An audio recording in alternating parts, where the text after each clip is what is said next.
Welcome to Shore Perspectives, a community feature of WESR Radio, highlighting the spirit of the shore from those who call it home. Merry Christmas first. My name is Althea Pittman. I am the Executive Director of the Eastern Shore Center for Independent Living. I've been residing on the shore for now over 20-some years. The Center for Independent Living was established and became its own entity in 1999. There are 17 going on 20 centers throughout the state of Virginia. And what we do is provide information and referral to individuals who have conditions considered disabling. We don't say individuals who are disabled because the individual themselves are not disabled. It is a condition that they are working with.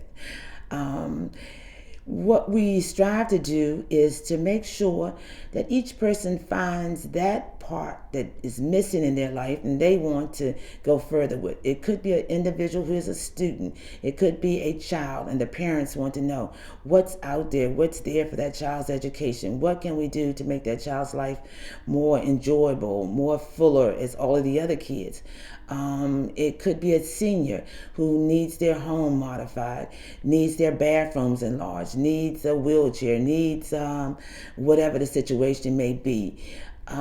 So we deal with each individual based on what their needs are, because what we stress to do is to tell a person that whatever your condition is, it doesn't determine what your life can be. I'm a totally blind person, but blindness does not determine what my future will hold. It doesn't determine what I can do, where I can go, what I can be.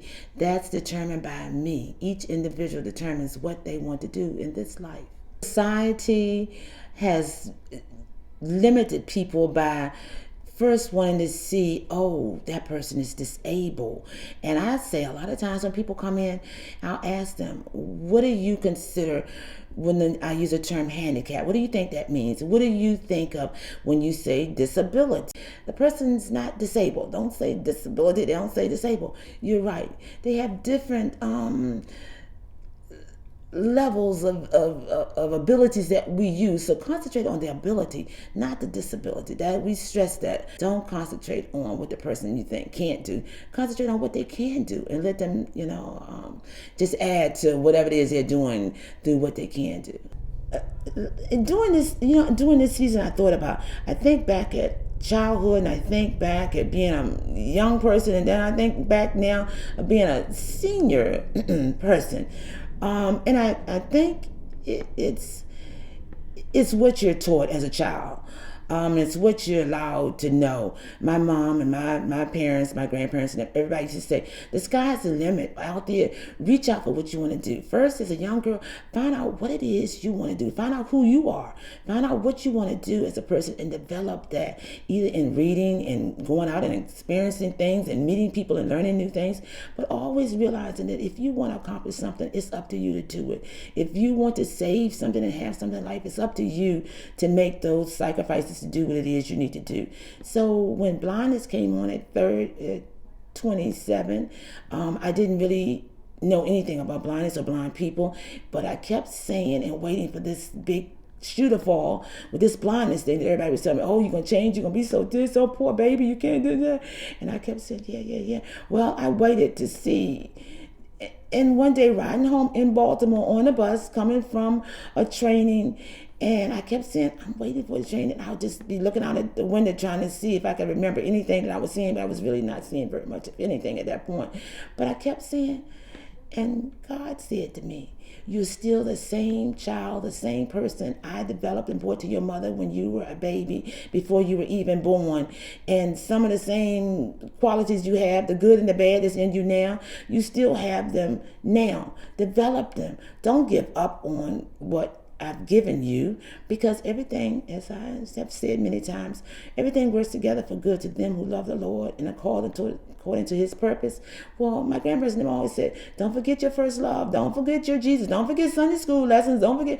So I just began to say, well, if I'm the same person, then maybe I still have that same get up and go and belief in myself and other people, that we can do what we want to do. What I strive to do is help people realize. Some people will say, well, Althea, I didn't really know what to do. I didn't know whether to come over and ask you so-and-so, or I didn't know whether to see if you wanted me to assist you with something. So I just didn't say anything to you. Or I didn't go over there to Miss So-and-so's child because I didn't know how to approach that person, or I didn't say anything to them, or I told my child, no, get away from here, come over here, don't say anything. And I say to people, but let's don't do that.